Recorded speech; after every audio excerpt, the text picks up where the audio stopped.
जहां भाजपा विधायक की टिप्पणी पर मायावती नाराज नजर आई। ये बड़ी खबर आपको बता रहे हैं। जहां बीजेपी विधायक ने टिप्पणी की है उसी पर मायावती ने नाराजगी भी जाहिर की है।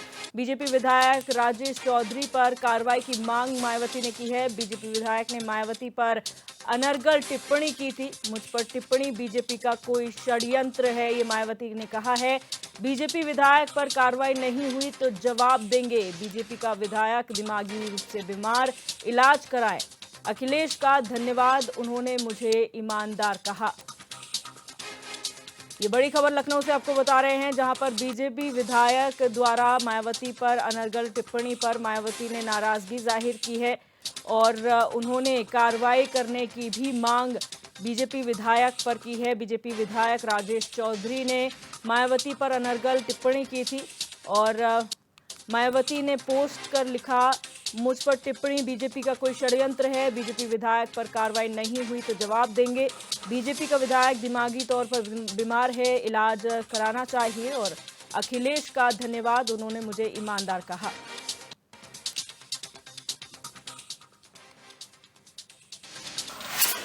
और बड़ी खबर का रुख करेंगे रायबरेली से, जहां जमीनी विवाद में दो पक्षों में मारपीट हुई है। ये बड़ी खबर रायबरेली से आपको बता रहे हैं, जहां पर दो पक्षों के बीच जमीनी विवाद को लेकर मारपीट हुई। आधा दर्जन से ज्यादा महिला और पुरुष घायल हुए हैं।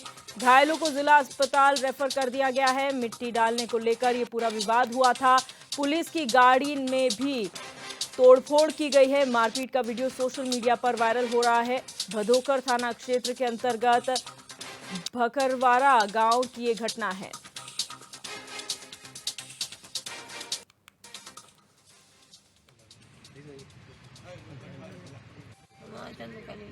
कहाँ रहती हैं? कहाँ रहती हैं? टेकरी। कौन सा गांव है? थाना कौन सा है?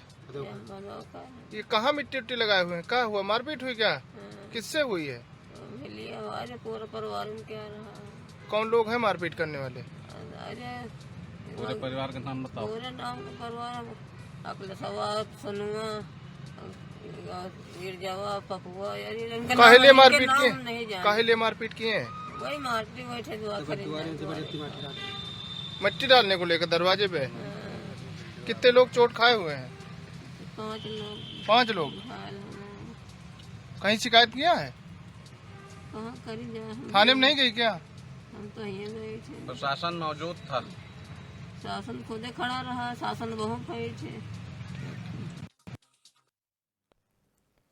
सीएम योगी ने कांग्रेस और एनसी के गठबंधन को लेकर सवाल खड़ा किया है। सीएम योगी ने कहा कि कांग्रेस एनसी का गठबंधन राष्ट्रीय सुरक्षा को लेकर अनेक बड़े सवाल खड़े करता है। मैं कांग्रेस नेता राहुल गांधी से पूछना चाहता हूं कि कांग्रेस जम्मू कश्मीर के लिए फिर से अलग झंडे की घोषणा का समर्थन करती है। क्या कांग्रेस धारा 370 और अनुच्छेद 35A को वापस लाकर जम्मू कश्मीर को फिर से अशांति और आतंकवाद के युग में धकेलने की एनसी की घोषणा का समर्थन करती है? सीएम ने कहा कि इस गठबंधन से कांग्रेस का आरक्षण विरोधी चेहरा भी सबके सामने आया है। हाल ही में नेशनल कॉन्फ्रेंस ने अपना मैनिफेस्टो जारी किया है। इसमें अनेक ऐसे बिंदु हैं जो भारत की एकता, भारत की अखंडता और राष्ट्रीय सुरक्षा के प्रति पूरे देश को आशंकित करती है। कांग्रेस और नेशनल कॉन्फ्रेंस का यह गठबंधन राष्ट्रीय सुरक्षा को लेकर के अनेक बड़े सवाल खड़ा करता है और भारतीय संविधान के प्रति सच्ची श्रद्धा और निष्ठा रखने वाले हर व्यक्ति को चिंतित भी करती है। मैं कांग्रेस के नेता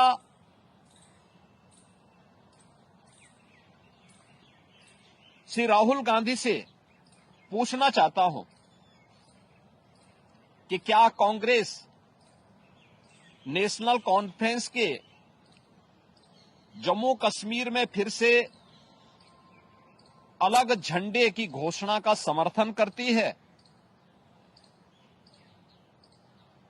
क्या राहुल गांधी और कांग्रेस पार्टी धारा 370 और आर्टिकल 35A को वापस लाकर जम्मू कश्मीर को फिर से अशांति और आतंकवाद के युग में धकेलने के जम्मू कश्मीर नेशनल कॉन्फ्रेंस के घोषणा का समर्थन करती है? क्या कांग्रेस जम्मू कश्मीर के युवाओं के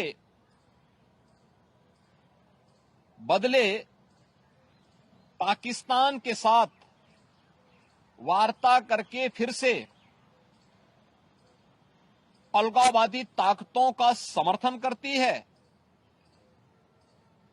क्या कांग्रेस पार्टी और राहुल गांधी पाकिस्तान के साथ एलओसी ट्रेड शुरू करने के नेशनल कॉन्फ्रेंस के निर्णय से फिर से बॉर्डर पार से आतंकवाद और उसके इकोसिस्टम को पोषण करने का समर्थन करती है? क्या कांग्रेस आतंकवाद और पत्थरबाजी की घटनाओं में शामिल उन उपद्रवियों के परिजनों को फिर से सरकारी नौकरी में बहाल करके आतंकवाद, दहशतगर्दी और बंद के दौर को फिर से लाने का समर्थन करती है? इस गठबंधन से कांग्रेस का आरक्षण विरोधी चेहरा भी देश के सामने आया है। दिल्ली में आम आदमी पार्टी की सरकार है और सरकार के मुखिया अरविंद केजरीवाल मौजूदा वक्त में जेल में बंद हैं। लिहाजा बीजेपी और आम आदमी पार्टी के बीच आरोपों की राजनीति पहले भी हो रही थी और आज भी हो रही है। दिल्ली सरकार की जल मंत्री आतिशी ने प्रेस कॉन्फ्रेंस कर केंद्र सरकार पर आरोपों की झड़ी लगा दी।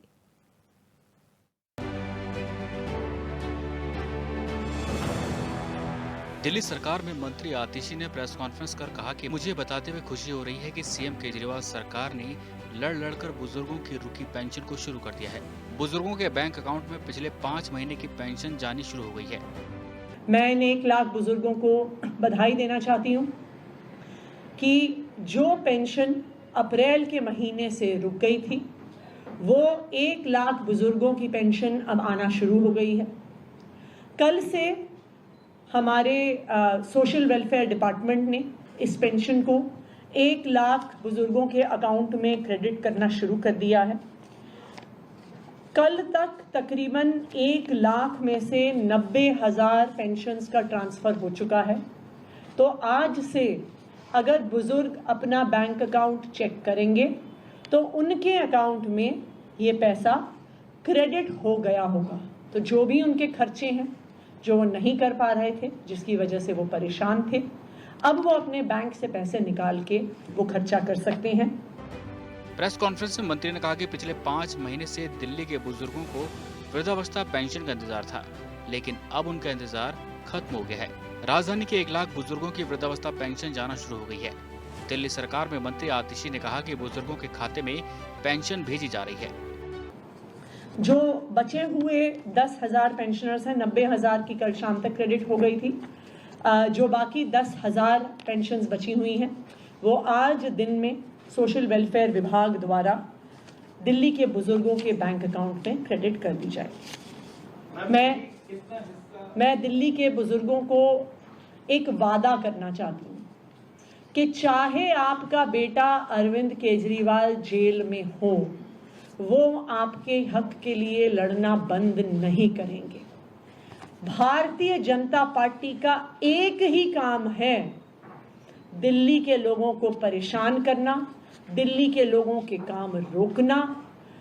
जो उसी तरह से और उसी सीरीज में उन्होंने दिल्ली के बुजुर्गों की पेंशन रोकी हुई थी। लेकिन मैं अरविंद केजरीवाल जी की तरफ से, अरविंद केजरीवाल जी की सरकार की तरफ से आपको ये वादा कर रही हूँ कि चाहे हमें कितना भी लड़ना पड़े, हम दिल्ली वालों के लिए लड़ते रहेंगे, दिल्ली वालों के लड़ के काम करवाते रहेंगे। जिस तरह से भारतीय जनता पार्टी की केंद्र सरकार से लड़कर हमने ये पेंशन बुजुर्गों को दिलवाई है। उसी तरह से दिल्ली वालों के जो भी रुके हुए काम हैं वो केजरीवाल सरकार जरूर कराएगी। आतिशी ने आरोप लगाया कि पिछले 5 महीनों से बीजेपी की केंद्र सरकार ने दिल्ली के 1 लाख बुजुर्गों की वृद्धावस्था पेंशन रोकी हुई थी। बुजुर्ग बहुत परेशान थे। अब मुझे ये बताने में खुशी हो रही है कि सीएम केजरीवाल सरकार ने लड़कर बुजुर्गों की रुकी हुई पेंशन को शुरू करवा दिया है। बुजुर्गों के बैंक अकाउंट में पिछले 5 महीने की पेंशन जानी शुरू हो गई है। 1 लाख बुजुर्गों को ऐसी पेंशन मिलती है जिसमें से कुछ हिस्सा दिल्ली सरकार से आता है और कुछ हिस्सा केंद्र सरकार से आता है। पिछले 5 महीने से इन 1 लाख बुजुर्गों को पेंशन नहीं मिल रही थी। इसलिए नहीं मिल रही थी क्योंकि जिन पेंशनों का हिस्सा केंद्र सरकार देती है उन पेंशनों को भारतीय जनता पार्टी शासित केंद्र सरकार ने रोक रखा था। दिल्ली के बुजुर्ग बहुत परेशान थे। ये ऐसे बुजुर्ग हैं जो गरीब परिवारों से आते हैं। ये ऐसे बुजुर्ग हैं जिनके पास इस बुजुर्ग पेंशन के अलावा, इस वृद्धावस्था पेंशन के अलावा कोई भी आर्थिक साधन नहीं है। उनके पास अपनी देखरेख के लिए, उनके पास अपनी दवाइयों के लिए, उनके पास अपना घर चलाने के लिए भी पैसे नहीं थे। मेरे पास अक्सर ये बुजुर्ग आते थे, कभी हमारे घर में आते थे, कभी मेरे ऑफिस में आते थे। ये बुजुर्ग हमारे अलग अलग विधायकों के पास जाते थे। दिल्ली के ये 1 लाख बुजुर्ग पिछले 5 महीने से बहुत परेशान थे। वहीं आतिशी ने प्रेस कॉन्फ्रेंस कर कहा कि 1 लाख बुजुर्गों की पेंशन का पैसा पिछले 5 महीने से रुका हुआ था। ये सभी बुजुर्ग गरीब परिवारों से आते हैं। इन बुजुर्गों को लग रहा था कि उनकी देखरेख करने वाला बेटा अरविंद केजरीवाल जेल में है तो उनकी पेंशन रुकी है। जेल में अरविंद केजरीवाल को भी इन बुजुर्गों की बहुत चिंता हो रही थी। इनको लग रहा था कि इनकी देखरेख करने वाला इनका बेटा अरविंद केजरीवाल जेल में है और इसी वजह से उनकी पेंशन रुक गई है और इसी वजह से उनके लिए लड़ने वाला कोई नहीं है, उनको पेंशन दिलवाने वाला कोई नहीं है। लेकिन मैं दिल्ली के इन 1 लाख बुजुर्गों को बताना चाहती हूँ कि चाहे आपका बेटा अरविंद केजरीवाल जेल में है, लेकिन जेल में होने के बावजूद भी उनको दिन रात दिल्ली के बुजुर्गों की, जिनको वो अपना माता पिता मानते हैं, उनकी चिंता रही है। पिछले कुछ महीनों में मैं जब भी उनसे मिलने गई हूँ तो उन्होंने एक चीज हर बार पूछी है कि बुजुर्गों की पेंशन आई कि नहीं आई। उन्होंने हर बार चिंता जताई है कि उनके माता पिता, दिल्ली के बुजुर्ग, दिल्ली के 1 लाख बुजुर्ग परेशान हैं और उनकी पेंशन नहीं आ रही है।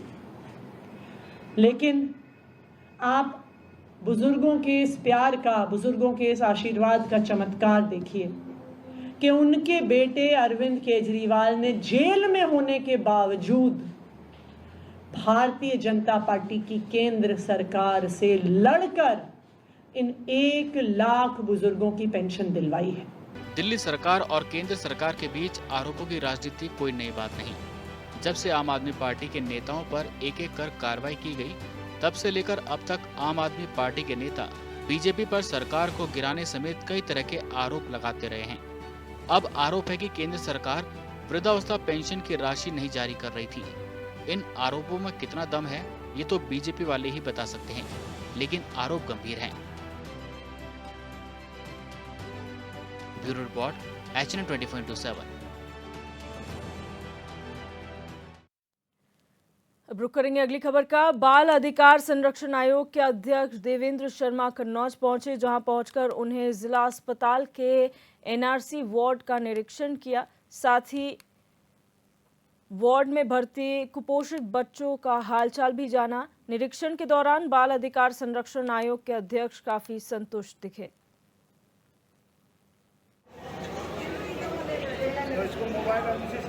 आने का रहता है, हर जिले में मैं जा रहा हूँ।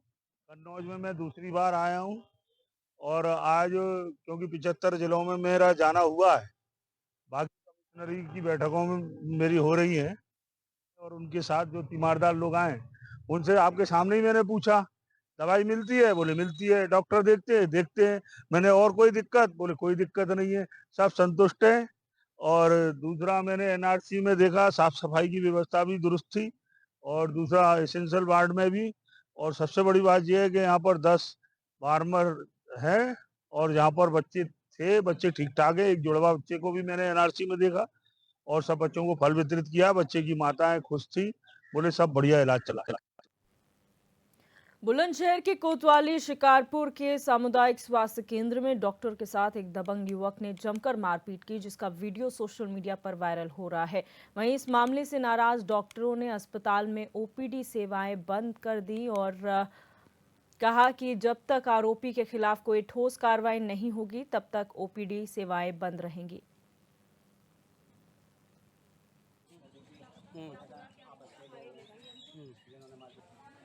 हमारे यहाँ डॉक्टर ड्यूटी पे तैनात थे, डॉक्टर योगेश।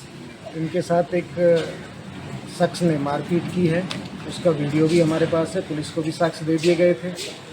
पुलिस उसको अरेस्ट करने के बाद रात में फिर छोड़ गई है और छोड़ने के बाद उसने फिर आके उत्पात मचाया यहाँ। उसी के विरोध में हम चाहते हैं कि उस पर कड़ी से कड़ी कार्रवाई हो। तब तक कार्रवाई नहीं होगी हम लोग यहीं पे हैं और हमने अभी थोड़ी ओपीडी भी बंद की है। अगर कार्रवाई नहीं होती तो फिर आगे की कार्रवाई के लिए हम आपको अवगत करा देंगे, क्योंकि जब तक डॉक्टर सुरक्षित नहीं है हमारे यहाँ काम कैसे होगा। नर्स से दुष्कर्म के आरोपी कथित डॉक्टर शाहनवाज पर शिकंजा कसता जा रहा है। आरोपी के पिता कारी सगीर के तीनों मदरसों को सील कर दिया गया है। आरोप है कि 2 मदरसों को अवैध रूप से जमीन कब्जा कर बनवाया गया था। एक मदरसे में आरोपी शाहनवाज का एक मकान भी बना हुआ है। वहीं अब मान्यता कराकर मदरसों के नाम पर फंडिंग लेने की भी जांच की जाएगी। पीड़िता की हालत में सुधार होने पर जिला अस्पताल से छुट्टी कर घर भेज दिया गया है।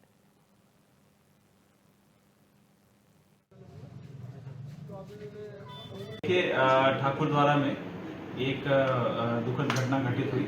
इसके क्रम में जो मुकदमे दर्ज हुए और तमाम कार्रवाइयाँ उसमें की गई है, उसी क्रम में हमें ये पता चला कि जो आरोपी हैं उनके पिता के द्वारा वहाँ पर कुछ मदरसे संचालित किए जा रहे हैं और राजपुर के सरिया। उसकी गहन जांच की गई। गहन जांच में ये तथ्य निकल के आया कि जो मदरसे राजपुर केसरिया में है वो सरकारी भूमि पर स्थित है, अतः वो गलत तरीके से बना है। पहली बार में उसे फर्स्ट से लेकर 5वीं तक का उसके पास अप्रूवल आया था और बाद में उसके अप्रूवल को एक्सटेंड किया गया। मुजफ्फरनगर रैपिड ट्रेन को लेकर समाजवादी पार्टी के नेताओं और बीजेपी के नेताओं में जुबानी जंग छिड़ गई है। बीते दिन बीजेपी के पूर्व सांसद संजीव बालियान ने प्रेस कॉन्फ्रेंस कर रैपिड ट्रेन के बारे में जानकारी दी थी। उसके बाद समाजवादी पार्टी के नेता चरथावल विधायक पंकज मलिक ने रैपिड ट्रेन के बारे में जानकारी दी है। भ्रांति फैलाने का काम किया है कि यहाँ देखिए सारी बातें अभी हुई आपके सामने और कुछ लोगों ने एक भ्रांति फैलाने का काम किया है कि यहाँ सांसद ने गलत प्रचार किया। आज भारतीय जनता पार्टी के नेता, सम्मानित नेता ने भी ऐसी प्रेस कॉन्फ्रेंस की, जो पूर्व में मंत्री भी रहे हैं, हम उनका सम्मान करते हैं। पर उनके ज्ञानवर्धन के लिए मैंने ये पत्र जो मेरे हाथ में है, ये पत्र मैंने पढ़ा और पढ़ करके सुनाया। इसमें साफ साफ लिखा है कि हरेंद्र सिंह मलिक सांसद जी ने जो सदन में आवाज उठाई उसका ये जवाब है सरकार की ओर से। क्वेश्चन अवर जो 0 ओवर जो होता है उसमें उन्होंने उठाया था। तो इसी के संदर्भ में जो रैपिड रेल की बात थी वो सारी बातें मैंने आपको बताई है और हम साफ साफ ये कहना चाहते हैं कि हमारी प्राथमिकता मुजफ्फरनगर का विकास है। 3 दिन पहले मीडिया के माध्यम से खबर छपी कि RRTS rapid rail transit system जो दिल्ली से चल के मेरठ आती है उसे मुजफ्फरनगर तक बढ़ाने का कोई प्रस्ताव केंद्र सरकार के पास नहीं पहुंचा और ये कहा गया उस खबर में कि मैंने इस बारे में मुजफ्फरनगर की जनता से झूठ बोला। आज मैं सभी डॉक्यूमेंट्स के साथ आपके बीच में आया हूं कि जो वर्तमान सांसद है उन्हें इस बात का ज्ञान नहीं है कि इसकी nodal ministry urban development ministry है उत्तर प्रदेश सरकार के द्वारा 2020 में इसका प्रस्ताव मुजफ्फरनगर तक बढ़ाने का मेरठ से केंद्र सरकार को भेजा जा चुका है। प्रस्ताव के बाद 80% पैसा केंद्र सरकार और 20% प्रदेश सरकार के द्वारा डीपीआर की संस्था, जिस संस्था ने डीपीआर बनाया उसको दिया जा चुका है।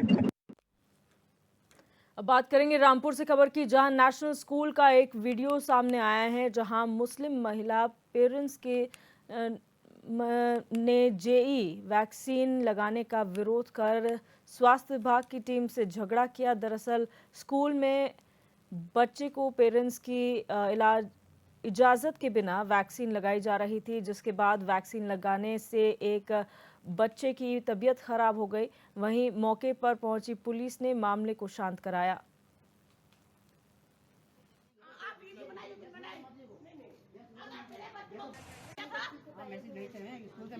इसमें परमिशन की मैम कंसर्न नहीं है, ये कोई ऐसी बात। अरे जल्दी बनाओ ना यार। मैम का यस का होगा, मदद का तो माना जाएगा, नो का तो माना जाएगा। जब नो का हमने मैसेज डाल दिया तो क्यों कंसर्न नहीं कर गया? मुझे तो ये बता जवाब दे दिए पहले। बैठ के बात कर लेते, बैठ के बात। हम हर चीज का ऑर्डर दे सकते हैं, मगर आप इतने बड़े प्रिंसिपल हो के आप ही कहते होंगे मदद का मैसेज नहीं है, इतना बड़ा मैसेज है, आप दिखा सकते हैं डीएम को। डीएम ऐसा नहीं है, कुछ दिल नहीं है, एक माँ का बच्चा नहीं चाहिए सकता। नहीं लगना जैसे कम बच रही लगना है। आप वीडियो बनाइए, फिर बनाइए। अगर मेरे बच्चों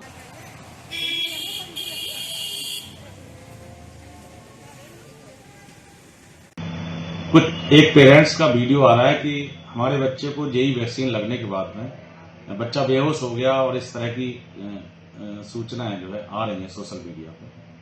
देखिए, ये वैक्सीन जेई वैक्सीन टोटली सुरक्षित है, पूरी तरह से WHO द्वारा प्रमाणित है और प्रदेश के 42 जनपदों में वैक्सीन इस समय लगाई जा रही है और इससे कोई घबराने की बात नहीं है। कहीं पर भी हमने जनपद में कल 42,000 से ज्यादा बच्चों को वैक्सीन लगाई है और डीएमए में भी हमने अपनी उपस्थिति में, माननीय विधायक जी की उपस्थिति में 2000 से ज्यादा बच्चों को लगाई है। सारे बच्चे सुरक्षित हैं, किसी तरह की कोई इससे घबराने की जरूरत नहीं है।